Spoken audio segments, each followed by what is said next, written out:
पुण्यातील कोंढवा भागातील एका 25 वर्षीय तरुणीने तिच्यावरती एका कुरिअर बॉयनी बलात्कार केल्याचा आरोप केला। तशी तक्रार दाखल झाली। पडसाद अख्ख्या राज्यामध्ये त्याचे उमटले। कायदा आणि सुव्यवस्थेचा प्रश्न निर्माण झाल्याची टीका झाली। पोलिसांना जाब विचारण्यात आला। मात्र पुढे पोलिसांच्या तपासामध्ये ही तक्रारदार तरुणी आणि त्यावेळी तिच्यासोबत तिच्या फ्लॅटमध्ये असलेला तरुण हे दोघे एकमेकांना आधीपासून ओळखत होते। या आधी देखील अनेकदा त्या फ्लॅटमध्ये दोघे एकमेकांना भेटले होते।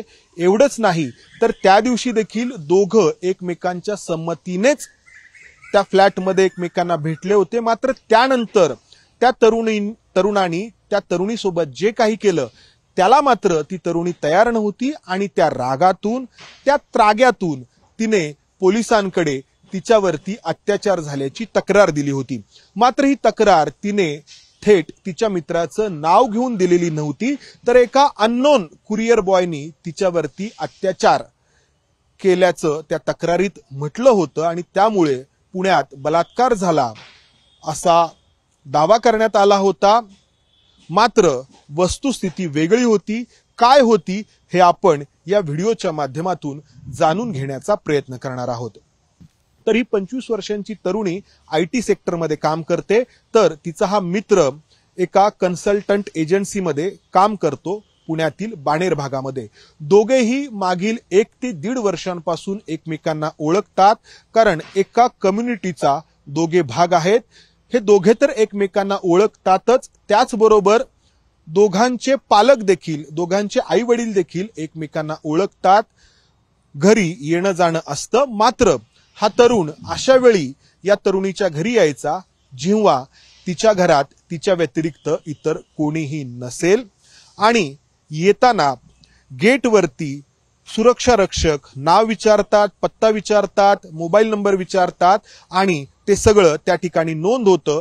आणि त्यामुळं जर त्या मुलीच्या घरातल्यांनी सुरक्षा रक्षकांकडे असलेली नोंदवही तपासली तर आपण इथे येऊन गेलेलो आहोत हे त्यांना कळेल, यासाठी म्हणून त्या तरुणाने एक शक्कल लढवली होती। आपण कुरिअर बॉय आहोत असं हा तरुण त्या सुरक्षा रक्षकांना सोसायटीच्या गेटवरती असलेल्या सांगायचा आणि आपण एक पार्सल घेऊन आलेलो आहोत म्हणून सांगून सुरक्षा रक्षकांपासून पुढे गेटमधून आतमध्ये यायचा आणि त्या तरुणी सोबत फ्लॅटमध्ये जायचा। दोघांनी मिळून ही शक्कल शोधून काढली होती। बुधवारी संध्याकाळी 5:30 वाजता दोघांमध्ये फोनवरून बोलणं झालं आणि भेटायचं ठरलं। त्यानंतर 7:20 हा तरुण त्या सोसायटीच्या गेटवरती गेला। आपण कुरिअर बॉय आहोत असं सांगितलं। सोबतचा एक लिफाफा त्यांनी दाखवला आणि बँकेकडून हे कुरिअर आपण घेऊन आलेलो आहोत असा दावा केला। सुरक्षा रक्षकांनी त्याच्यावरती विश्वास ठेवून त्याला आतमध्ये सोडलं, कारण त्या मुलीने देखील दुजोरा दिला होता की तिच्याकडे कोणी कुरिअर बॉय आलेला आहे। त्यानंतर हा तरुण आतमध्ये गेला। लिफ्टनी थेट ही तरुणी ज्या फ्लॅटमध्ये राहते त्या फ्लॅटमध्ये पोहोचला। तरुणीनेही त्याला आतमध्ये घेतलं। मात्र त्यानंतर त्या तरुणाने तिच्यासोबत शारीरिक संबंध प्रस्थापित करण्याची इच्छा व्यक्त केली, ज्याला ती तरुणी तयार नव्हती, कारण त्यावेळी महिलांचे जे काही मेन्स्ट्रुअल सायकल, जे पिरियड्स म्हणतात, त्या अवस्थेमध्ये ती होती। मात्र त्यांनी ऐकलं नाही आणि त्यामुळं दोघांमध्ये जे अर्धवट शारीरिक संबंध त्यावेळी निर्माण झाले, त्यामुळे ती चिडली। ते अर्धवट शारीरिक संबंध निर्माण झाल्यानंतर त्या तरुणाने सेल्फी काढला आणि तिचा निरोप घेतला। मात्र तो जेव्हा निघून गेला तेव्हा मात्र तिचा त्रागा आणखी वाढला आणि तिने पोलिसांकडे तक्रार द्यायचं ठरवलं। मात्र ही तक्रार देताना तिने तिच्या या मित्राचं थेट नाव घेतलं नाही, तर त्यांनी जी सेल्फी काढली होती तिच्यासोबत, ती सेल्फी तिने एडिट केली।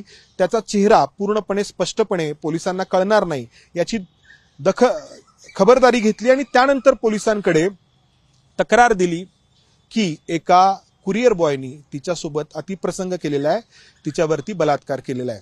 अतिशय गंभीर तक्रार होती। पोलिसांनी त्याची दखल घेतली आणि तपास सुरू झाला। मात्र त्यानंतर ही तरुणी पोलिसांना तपासात सहकार्य करत नव्हती।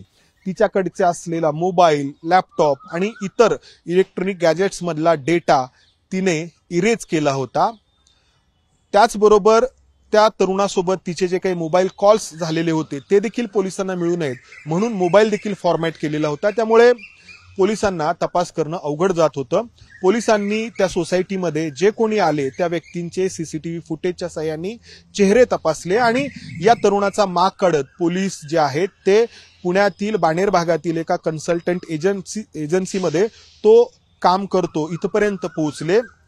दुसरीकडे या तरुणाला याची कल्पनाच नव्हती की त्याच्यावरती त्याच्या मैत्रिणीने बलात्काराचा गुन्हा दाखल केलाय।